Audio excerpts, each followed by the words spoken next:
Olá, tudo bem?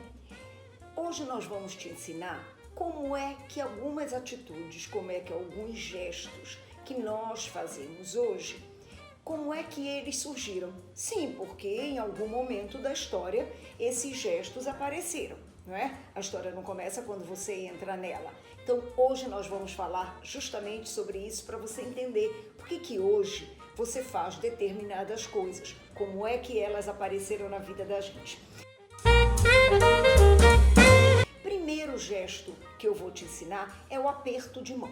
Como é que surgiu o aperto de mão? Bom, ele existe desde o século V a.C. Naquela época, se usavam as armas do lado direito, a espada ou a faca, mas sempre com a mão direita.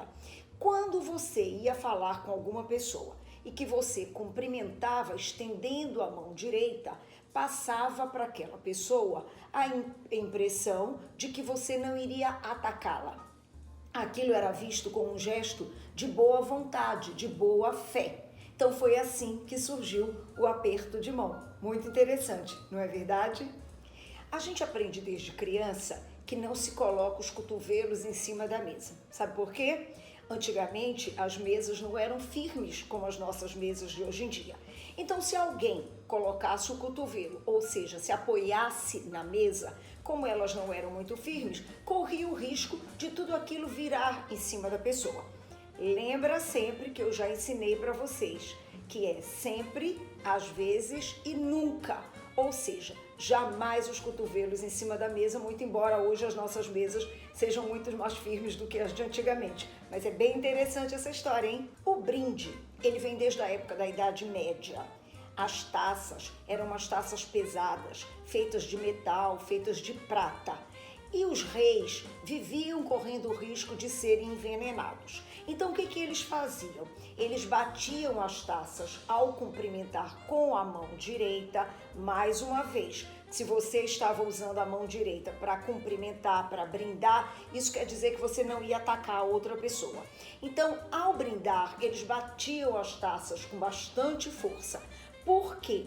Porque se por acaso tivessem colocado veneno na taça, na minha taça, ao fazer esse gesto, uma gota iria para a taça do outro e aí os dois ficariam envenenados, não é verdade? É por isso que eles brindavam assim. Hoje a gente continua brindando com a mão direita, só que não há mais necessidade nem por conta de envenenamento e também porque as taças hoje são de cristal, são muito mais frágeis. Se você bater com força uma na outra, você vai acabar causando um acidente grave. A gente também aprende quando criança que quando vai bocejar, você coloca a mão na frente da boca. E sabe por quê? Bom, antigamente eles eram muito supersticiosos e eles não tinham as informações que a gente tem hoje. Então eles achavam que se bocejasse e não colocasse a mão na frente da boca, o espírito sairia pela boca. Imagina se algum espírito vai sair pela boca de alguém. Mas enfim, era essa a história. Eu acredito mais que é porque eles não tratavam os dentes eram podres, eram poucos e aí ficava um visual realmente muito feio. Mas vamos lá que a história do espírito sair pela boca também é bem legal. Em 590 d.C., houve uma peste. E o Papa Gregório Magno, ele então instituiu que toda aquela pessoa que espirrasse, isso significaria que ela estava contaminada pela peste. Toda pessoa que espirrasse, a pessoa dissesse então, Deus te abençoe, desse uma benção.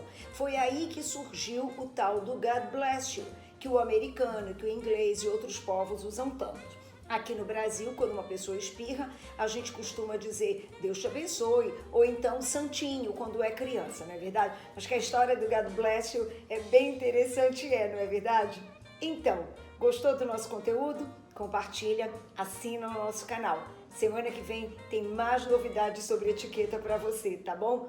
Beijo, fiquem com Deus, se cuidem e fiquem em casa.